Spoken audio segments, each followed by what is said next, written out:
Welcome to this week's Treasury Career Corner podcast, where I interview Treasury professionals about their Treasury careers. Each and every week, I talk to them about how they've built their careers, where they are now, where they see both themselves and the Treasury profession going to next. Let's get on with the show.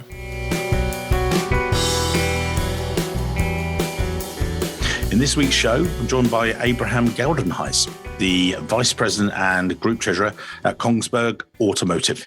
Now, Kongsberg Automotive, they provide world-class products to the global vehicle industry. And Abraham is actually based over, or AC as I know him, as we're mates and stuff like that. He's actually based over in the headquarters in Zurich.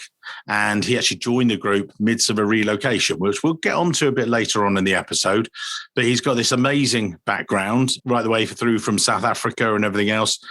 But again, as we said before the show, we're going to whiz through his career because he's got some real, amazing stuff to tell us. And he's won some awards, some Adam Smith Awards, which is great through Treasury Today, and does some really amazing stuff around cash. And again, the only thing we're going to have to do is control ourselves, because this could be a 2-hour episode rather than a 40-minute one, as people used to, have on a commute and stuff. Abraham, or AC, as I'm usually calling you, mate, tell us about your career today and how you first discovered finance and then Treasury, really. So back to you, sir, as always. Yeah, Mike, thank you very much. And thanks for having me this afternoon for the session. Yeah, it really started as, let's take it a little bit further back as to high school. I thought to myself, what is I want to go and do? A friend of mine actually said to me, introduced me to the chartered accountancy route. And then it was a done deal for me, because right there and then I realized, having that, I'll be able to do anything in the finance world, at least on a global level. I spent 2 quick years outside of high school in New York, actually caddying on a private golf course before I started studying. And then I started the route of, going into the finance studies, on route to become a chartered accountant, which then includes the, your typical training route through a Big Four audit firm, which I spent in South Africa. And then I got the opportunity, together with my family, to move to Switzerland, but still in auditing. Once I spent enough time in auditing, I'd really decided, I would love to sit on the other side of the table. And as many treasurers, I never decided to go into Treasury. I got, almost stumbled upon it. And I had the opportunity to join the consulting practice at PwC Switzerland in the corporate treasury side. And when you say you had, you not had exposure to it, how did they sell it to you internally? Did they say, oh, here's Treasury and things? They thought, oh, actually, that sounds interesting. Or what hooked you in, if you like, at that stage? I always had an interest in financial instruments, specifically financial instruments. And that was always interesting to encounter. I think it's also due to the complexity, that almost say the overshot complexity sometimes. I met somebody actually at an informal break, in the PwC office in Switzerland, starting to talk about Treasury. And right there and then I thought to myself, this could very well be my way out of audit. My escape. So, exactly. And I think, once I started to discover more and more about it, and I was also then encouraged to look into the ACT program, of which I've done some of it. I think for me, it was clear. This is something that has the reach, and I still see that every day today, has the reach into almost like almost all sections of finance. So then I actually, joined that team, and that comprised out of, the typical Treasury consulting practice. But I also then had to still, do specialized Treasury audits. So, also centralized Treasury departments, which was kind of the deal with the audit department back then.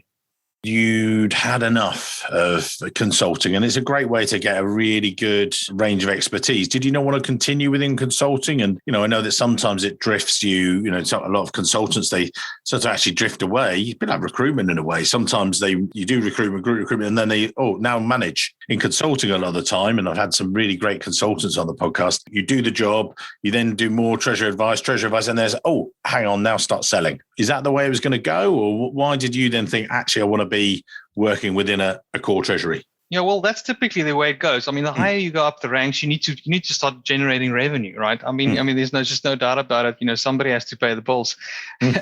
So, then looking at the consulting world, I think the life of a treasury consultant today can be a very, very exciting one. I think it just depends on what you encounter. But, I think it also depends as to, what you're exposed to, what is, currently running in the market, who wants to look into, let's say, Treasury's, management system implementations, who wants to revamp their cash flow forecasting cycle, et cetera, et cetera. So it's really, I would say a bit limited as to, what is available. But then you get to work on a big part of the process, but not the end-to-end part of the process, right? Because at one stage you basically hand it over, and then it's the corporate that has to run with it. So, I think very exciting about the consulting practice, and I think I wouldn't take anything away from that, is you get to see quite a lot of different companies, different setups, and that was very much the same in the audit, on the audit side. But I was really curious to just like I said, to sit on the other side of the table and be part of a decision maker. But obviously, that was not my day one in the corporate treasury world. I had to almost take a bit of a lateral step again, because then, you're stepping out of the consulting world, and now suddenly you want to step into the corporate world. And, it's not necessarily that you're just going to start, getting promoted with regards to that. You made that step and you joined Alaris. What did they do? And, that was your first corporate treasury role, as it were, actually. Yeah. And then, a couple of other moves. Talk us through those. I think Alaris, and as well as Constellium, which I joined subsequently to Alaris, is both in the metal and mining business, rolled aluminium, also, provided products to the aircraft industry, and also to the automotive industry, and also extrusions. So two very similar, and I wouldn't call, they were almost, a bit of competitors, but it was an easy transition. But I think what I was very, I would say fortunate there was to get introduced to the corporate world, but on a I would say more a cash management setup on the Alaris side. And when I got the opportunity to move to Constellium, that was really a centralized, fully fledged treasury with all the bells and whistles that you would find in I would say corporate treasury. So I think that was a good experience, and it was a good introduction as to how I would call it how a corporate treasury should look like. You Constellium, and then let's get into Kongsberg. So how did the role come about, and tell us about the sort of what the group does then, and it's great. It's nice and early in the episode because we've got lots of time to really focus in on that. So back to you. No, I think absolutely. I think the opportunity then came along with Kongsberg, and I joined Kongsberg in October 17, Mike. And, I think, just to kind of almost interrupt myself a little bit there. Yeah. One thing that I always felt that gave me a little bit of an advantage, was having the accountancy background as well, to being able to kind of really, get the front and the back end of, let's say, the transactions, if you may call it that. Typically, when I moved into the corporate treasury world, then I quickly realized that very often, more often than not, the accountants and the treasurers, have a little bit of I would say intense discussions around certain topics, which is now not something that's uncommon, but that basically was laying a lot of groundwork. And then when I got the opportunity to join Kongsberg, it was right amidst their transition, or let's say their relocation from Norway. So, Kongsberg Automotive is an automotive, parts supplier, and we can talk a lot about Kongsberg. I mean, it's a very interesting setup, and we operate the business basically in three segments, which is driveline, powertrain, chassis. We have interior products, and then what we call our specialty product segment. The company is very interesting. I think if you look at a revenue base, it's about 1 billion euros. But what makes it really interesting from a treasury perspective, Mike, is it's a real multinational, I would say, monster from a treasury perspective, because we are really east to west, in a lot of jurisdictions, and typically like in a multinational setup, dealing with 13 plus currencies, of which euro and dollar is the main ones, or are the main ones. That makes it really interesting. And then, what to highlight as well, just before we go into the details of what came about with this exciting role and opportunity for that matter, is that all three of these corporate treasuries that I worked for was net debt, right. And still is net debt, and single B rated companies. Now, that always brings a very interesting, and not an interesting, but it brings a special focus right onto the treasury department with regards to financing, refinancing, cash management, and risk management with regards to FX and interest rates, et cetera, et cetera. So when the opportunity came along for Kongsberg, this was roughly a greenfield treasury opportunity, although there was an existing treasury department. But I think, through the changes and Kongsberg, made one big acquisition, things just, I would say not even organically, but it just exploded for the company that size. And then suddenly, with the relocation to Switzerland and refinement that had to take place, and a new vision, new management, I would say a lot of new departments had to be established and to support the strategic growth of the company.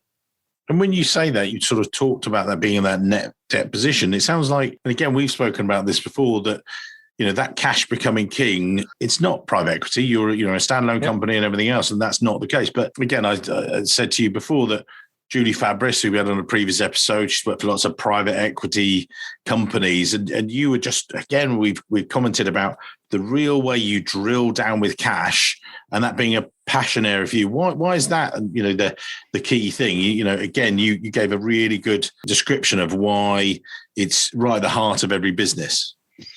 Yeah, I mean, I think there's definitely a different flavor, Mike, when you are working for private equity versus a public company. I mean, Kongsberg is a publicly, listed company in the Oslo Stock Exchange. So was Constellium being on the New York Stock Exchange. So, I mean, there's a different flavor when it's private equity versus public companies. However, for the focus, what I refer to when I mean, I would say net debt and single B, suddenly refinance risk and your ability. I said to you earlier, you don't just get hand-me-downs from financial institutions when you're single B rated, right? So refinancing, setting up your financial and your capital structure is a bit of a different discussion than somebody who's triple A or I would say double B rated. And then that just literally drills down to the way you also behave in your cash flow forecasting, and also let's say manage your cash, because again every piece of cash you can save, and if you can deleverage, you will do that. But cash management, it does then become, I would say, a lot of the center of the attention. However, you cannot put the refinancing and the financing part aside, just due to the fact that you're net debt, right? So it's going to come up that you have to refinance, and then the question is, how much experience you have going into these and in these areas, right? So before joining Kongsberg, I've never been as actively involved in, for instance, a high yield bond transaction. It's always a question for certain treasurers, I haven't done this, what is it to it, right? And then you suddenly realize what it's all about, but this was at the forefront. So I joined Kongsberg, and before I joined Kongsberg, you have a lot of these articles that talk about, the first 100 days of a treasurer. Yeah. Like, what are you going to achieve in your first 100 days of a treasurer? And then stepping into an organization who doesn't really know treasury, put a little bit of a different flavor on it on top of that as well. But at the forefront of that, with regards to then sitting in front of the CFO, laying out a strategic roadmap to say, listen, I think this is what we have, this is where we should go, and that's how we're going to get there. And then with the refinancing in the forefront, that made this opportunity and this job so much more exciting, right? So we just set out to literally turn every stone, if you could call it that, Mike, with regards to, anything treasury. So from refinancing to trade finance instruments to cash management, to treasury system implementations, to a little bit of fintech on the transfer pricing. That's one of the Adam Smith awards that we got for the intercompany pricing and rating tool. I would say to touching the way cash is applied, cash is released. I mean, I think we can go on and on and on and on. Once you're sitting in a position where there's really low hanging fruit and then lots of opportunity, I think that's what ultimately excited me, and that together with the increased level of responsibility, as you know, my passion to make a positive change. You've restructured it, brought it up together, but at the same time, you won this again 2 Adam Smith Awards. One was the FinTech solution, but then you actually took it on that next level and won the harnessing the power of technology. Can you just talk us through that before, during, and after phase of not necessarily just the award? And I know that we were talking about this, but don't want to go on about it too much and but I'm very happy to hear about it because I think it's really powerful to people. And we had a pre-podcast call a couple of weeks ago, and you explained to me how you went down to that next level, and just kept going, like deep dived in the mining there of cash. Can you just describe that, the before? So what was the situation before, how you then took it, and then where you are now? So talk us through that. A little bit of background to that, Mike. Yeah, I mean, I think it's a great question. I think we can elaborate a bit on that. That when I started, setting out my plan and my strategic roadmap, and getting all worked up and excited, I still remember that first week I joined the company, I went to Norway, came back to Switzerland, sat in front of the CFO, and I was almost a bit shaking. I said, listen, we need to do this. And he said to me, listen, just calm down, make sure you have everything transferred and all that. And I was already thinking about, changes and implementations, et cetera, et cetera. I was then, I would say approaching a couple of peers, and I had a couple of, soundboarding sessions, and we brought in a consultancy, and I started speaking to the consultant, and he looked me in the eye and said, listen, if you pull all of this off, we should absolutely nominate you guys for the Adam Smith Awards. And at that time, Mike, I said to him, what is the Adam Smith Awards? Probably I shouldn't say that out loud, but I didn't know what the Adam Smith Awards were. I think it's probably just because I haven't really looked into these things. I mean, it's not really why I do treasury.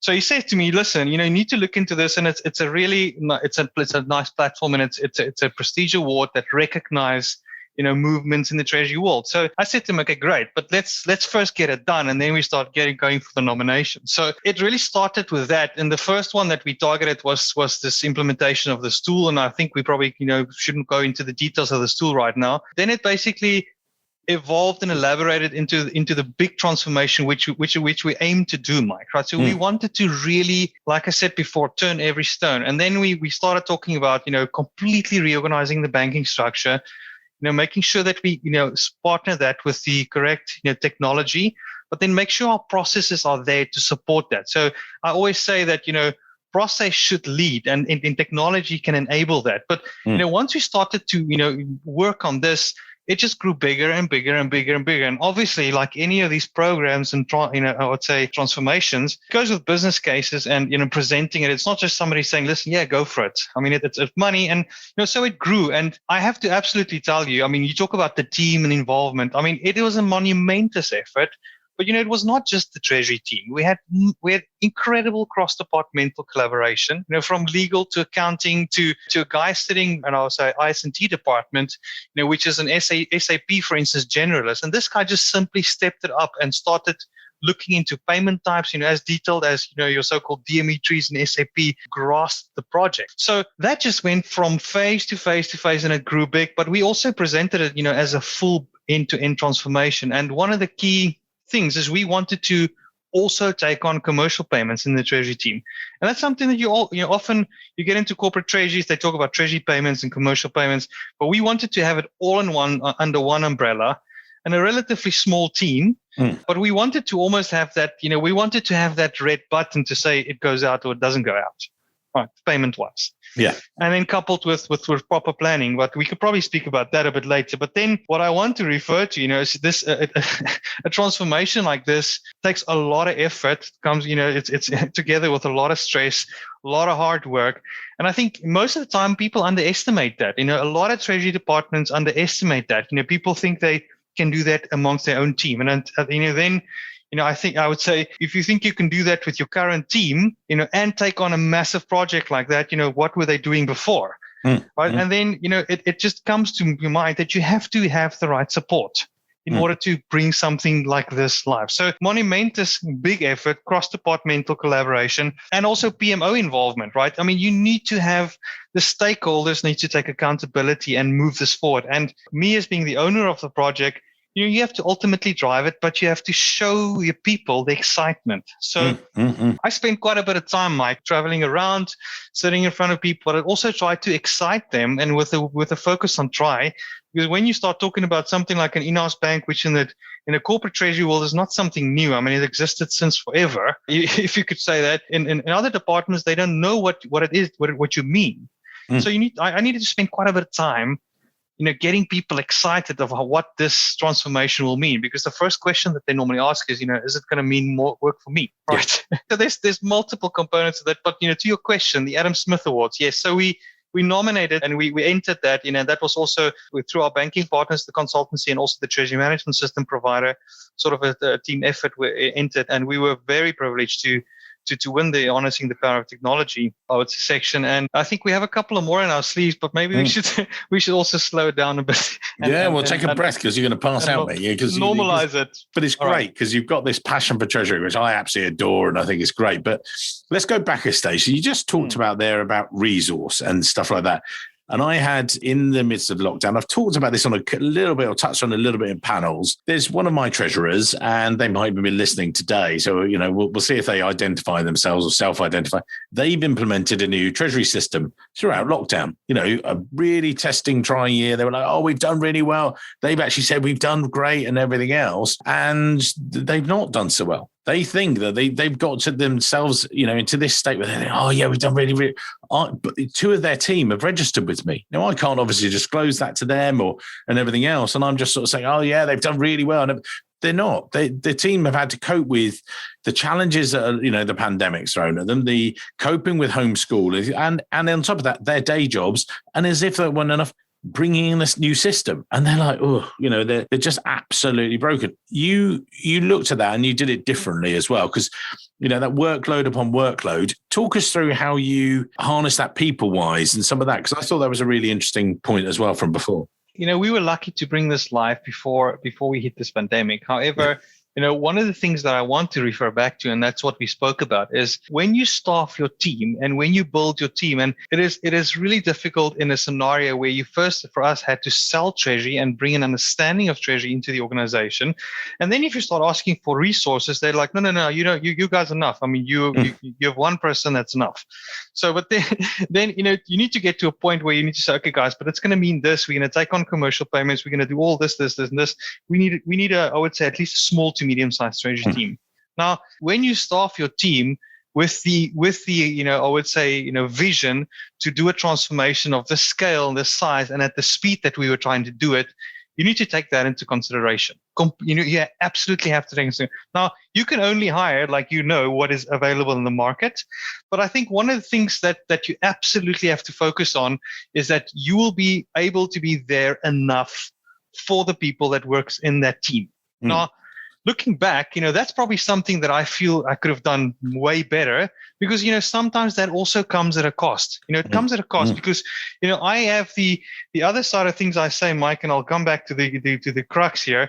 But, people start transformation projects and implementation of management systems and new banking structures, and it takes certain corporates 3 to 4 to 5 years. Now, yes, there's a lot of variables, but if you start spending that amount of time on transforming, depending on the size of a company, then you start losing steam, because inevitably you're going to start having rotation in your staff levels, etc., etc. However, the point that I want to make is, when you staff up to do something like that, it doesn't always make sense to just get the cheapest resource out there, right? You need to make sure that you have somebody senior and independent enough to be able to run the race with you, because in those months, and I think a lot of people can identify that, in those months, running up to the go live date, the stress builds, and you need to have all the stakeholders on track, whether it be legal, whether it be a treasury management system provider, whether it be your in-house, your internal accounting or treasury, or let's say group finance department. You constantly have to do sense checks, and yes, you hit roadblocks, and inherently there are conflict that occurs. So, one of the things that at that specific point, one point that I want to make is, you need to be able to, number one, spend enough time with those new hires. And we were also in the place right there where we had to take on, completely new hires shortly before we went live. And that's tough, because then somebody comes in and they're basically running your race. But you need to convince them, you need to and that's something that I think I could have done, or we could have done better. It comes at a cost, when you want to move at that pace. And I think a lot of treasurers and a lot of departments can sort of identify with that. But, it's a tough one. It's a tough one, Mike, because, a go live, and I would say a fully encompassed, transformation that we did, is a stressful scenario. And it comes with weekends, it comes with extra work. But I mean, that's just what it costs. And with and with that, as you were planning this out, and again, there'll be other people, this is an advice show as much as anything, standing back from it, and, maybe when you were looking and planning out that project, you maybe had your checklist and your roadmap, if you like. So you then did it. Now, if you look back at that roadmap, which bits of that roadmap, hang on, right, I wouldn't take that motorway, or I wouldn't have gone that way. What learnings do you have, from positive and negatives, from the journey you've been on? Because you've been there 3.5 years plus, sort of thing. What are your learnings? I would say probably one of the most critical things was sitting in front of the CFO with that strategic roadmap. Really sort of talking to that, so that the understanding of the groundwork and the foundation is there. Because if you just have discussions and meetings, these things go in one ear, out the other. And if you don't approach this in a strategic approach and a roadmap approach, it's difficult to kind of convince the rest of the community, because yes, it goes up to the CEO level, and sometimes it goes up to even a board level to get approval for certain levels, of projects that you want to implement. Yeah. But I would say an absolute success from my own personal point of view, and this is advice that I took from a colleague in a previous company, is that, make sure that you got your roadmap sorted and you know where you want to go. So it's almost like your goals that you want to achieve.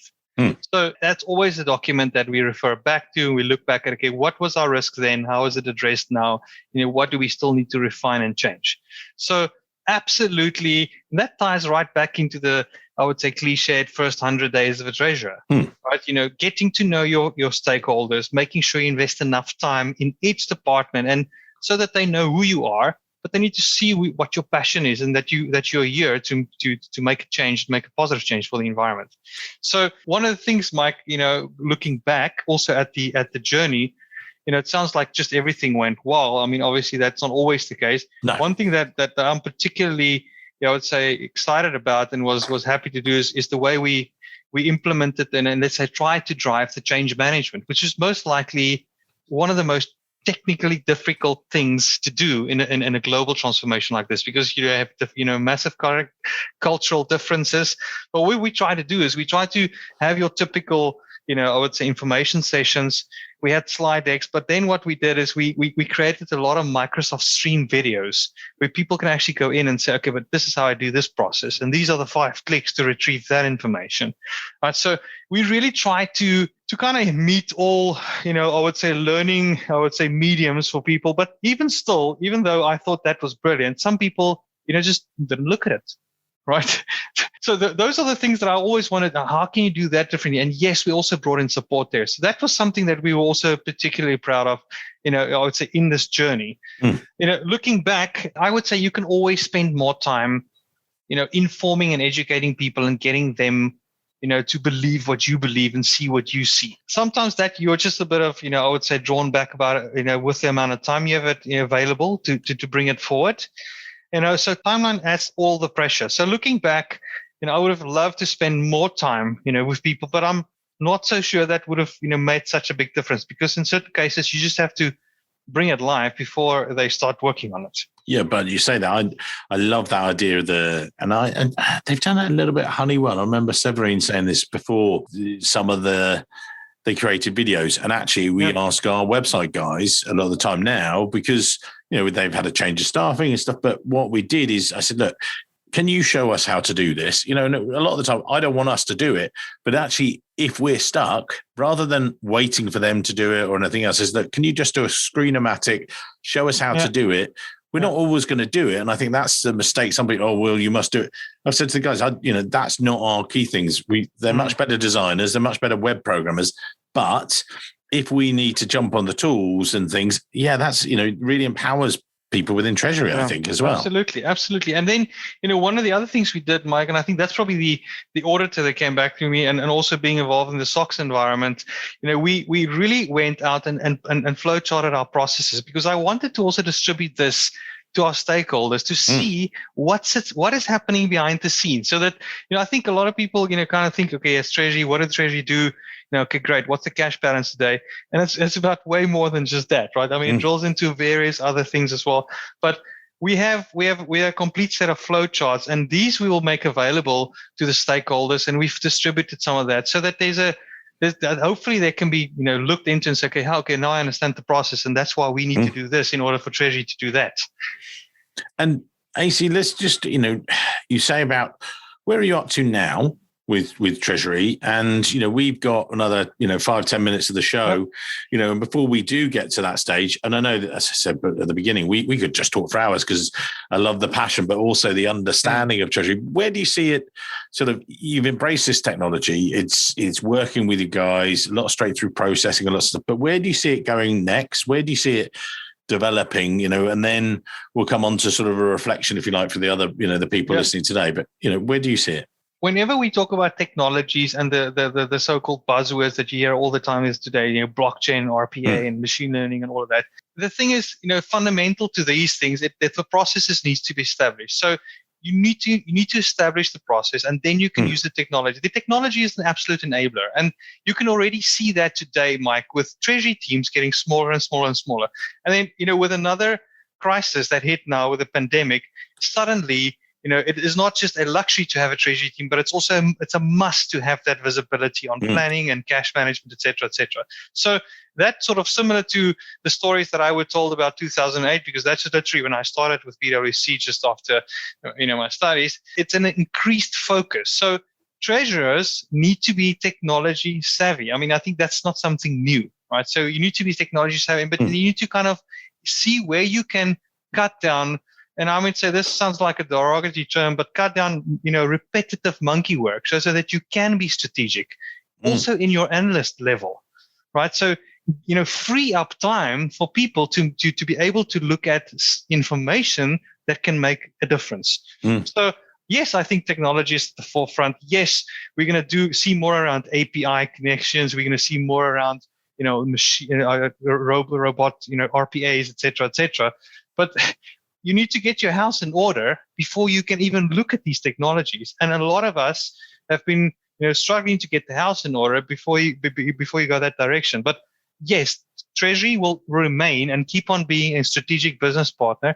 And I believe it's a strong resource for a management team and especially a CFO to utilize. And once that is understood, it's just it increases the CFO's, I would say, tool set.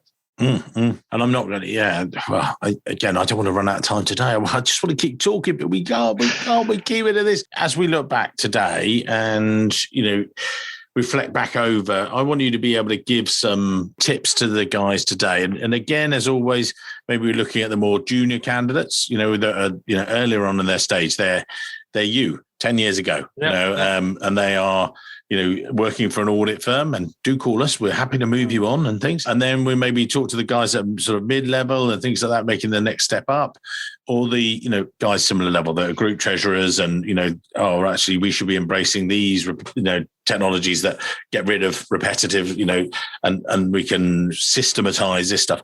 Looking at each of those, maybe we reflect on those. What are the tips you would give people? We'll put your LinkedIn, details in the show notes, as we do every week. Sometimes it's just a couple of minutes, but I think there's more to give. So go back to you. What do you think? Yeah, I would say for me, that's really twofold, Mike. On the one side is educate yourself and make sure you've got the right set of qualifications, right? And I think that goes without saying, because that gets you through the door. If you really want to advance your career, that gets you through the door. Yeah. But then once you are there, then you're part of that group and part of that pool. Then you need to show, what you're worth. So I could not stress this more, that you need to challenge the status quo every day. Right? Sometimes it comes with a bit of frustration, and I don't think everybody likes it, but I would say challenge the status quo and show the people which you work for, you work with, your passion for what you're doing. And then lastly, back yourself. Because I think, more often than not, you're sitting in scenarios where you think, should I, shouldn't I? And then looking back, you always would think, I should have done that. So I would say, back yourself, because once you've equipped yourself with the right, experience, let's call it in qualifications, it's time to step it up and put yourself out there and make mistakes. Unfortunately, in the treasury world, we are not, I would say, really allowed to make a lot of mistakes because it has a real impact. So, but I'm talking about the opportunity to do stuff and ask the questions and raise your voice. Exactly, go for it. I mean, it does not hold. I mean, we always said, do not hold back. Don't hold back. If you want to sit and just happy with what you're doing, that's fine. There's nothing wrong with it. But if you want to go for it, just do it. Then with the mid-level guys and coming up, what looking back at the steps you've made, what would you say? You got to that treasurer position relatively early, if that's all right. You made some rapid moves. You got that passion. Is that just you and the drive, or what would you say to other guys? Well, it's a lot of the times it's opportunity and timing based. There's no doubt about that, and somebody has to see something in you and they would ultimately take you on. But I think in any level, I think for me, one of the biggest challenges was running somebody else's race. And I wanted to actually run my own race. And I wanted to show that, listen, I can do this, this, this. And that sometimes, Mike, is difficult because once you start challenging your leader too much, I think it's not always received, very positive. It's in very mature, managed situations where somebody said, listen, this guy's a go-getter. Let's bring him up. But, at any level, you need to see, listen, what can I do today? What can I learn today to bring me one step closer to where I want to be? And without a doubt, Mike, I think what I found for myself more often than not is when I start the year, I write down a couple of goals, what I think I want to achieve in the year and where I want to be in 2 to 3 years. And that's almost like a subconscious, I don't want to go into a psychology discussion here, but it's almost like a subconscious programming where I tell myself, listen, this is where I think I should be and go. And then I take it from, detailed levels to title, remuneration, and all of that. So that is part of, I would say, the little bit of the inside of how I've done it. What's next for you? What's next for the world of Treasury? Where do you think people should be focusing their attentions? And that's a bit of I know it's a massive question and stuff. And if I qualify a little bit, let's look at us. We're looking at doing the world's returning. We haven't gone into COVID today. I didn't think, I thought, well, let's have a rest from that sort of thing. Yeah. But we'll just, we'll bring it up as I brought it up. We've got through that. The world of Treasury recruitment is improving, which is blooming brilliant and everything else.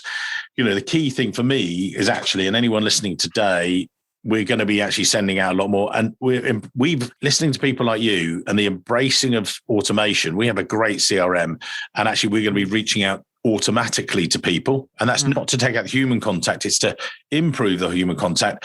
But it's a lot of, exactly as you said, a lot of extra work to then get to that less work stage, that automation later on, which makes our jobs more interesting. That's a key thing for us. And it sounds like, I know that you've embraced that sort of thing. But what would you, what's next? That's the big question. Where do you see things maybe going? We've got the internal, external, back to you as we, this will be the wrap up for today's episode. Yeah. So what are you seeing? Yeah, Mike, I think so. It's been a pleasure being on your podcast today. I think for us internally, we'll keep on refining our processes and stretch, I would say, best practice Treasury, I would say, tools, and to really enhance processes. But then also look at virtual structures like we've already been started to implement, and the typical payment factories, et cetera. So we will just keep on working on that and refining and, making the Treasury more efficient.